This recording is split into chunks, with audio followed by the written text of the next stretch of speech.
Yeah, I think first of all, it gives an even playing field to everybody. I think even I am guilty, and I think a lot of hiring managers are guilty. You don't always ask the same questions in the interview, so you're not always giving an even chance to all of your candidates. And I think that right there is one of the most human things you can do is set everyone up for kind of that same level of success, or at least the same level of prep as everybody else had.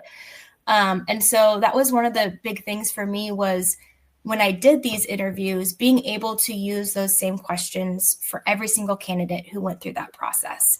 And I think that's important. But I also think adding that human element of, again, that intro and outro video, I think that speaks volumes. I personally always did a recorded of me asking the questions for our one-way video interviews. I think that makes a big difference. But when it comes down to like the decision making, I think you can use all these tools to help you make a decision, but it should never make the decision.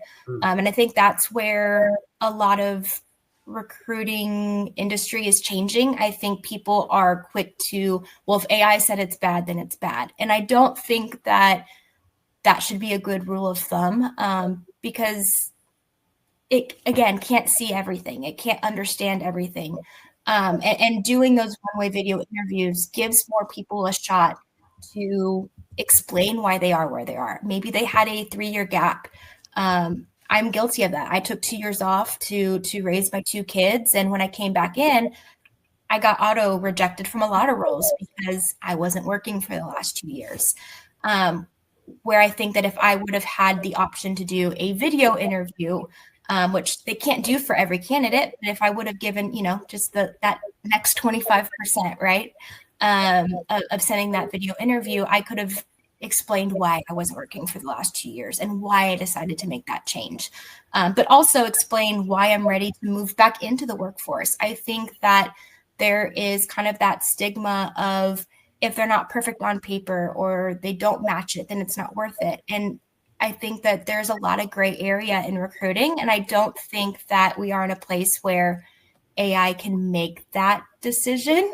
I think they can help, and I think they can analyze and help you prioritize and speed up the efficiency of being able to see more people, and hear more people, versus, relying on it to completely make that decision.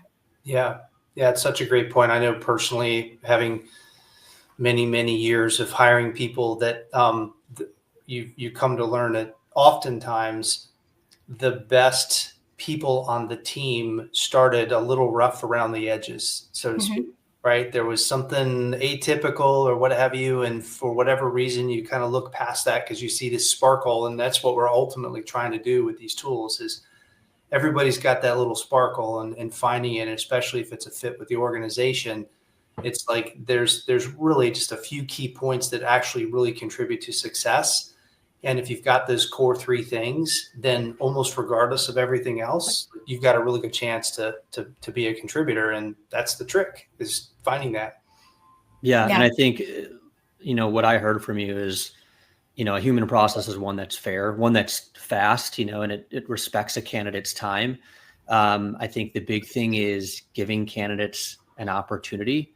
I think that's been a big challenge, is because of, the capacity constraints that recruiting teams have faced. There's a lot of candidates, to the point we've talked about over and over on this session, that just didn't get an opportunity to get in front of the recruiter or get in front of the hiring manager. And so these asynchronous options give people that opportunity that they may not have otherwise had.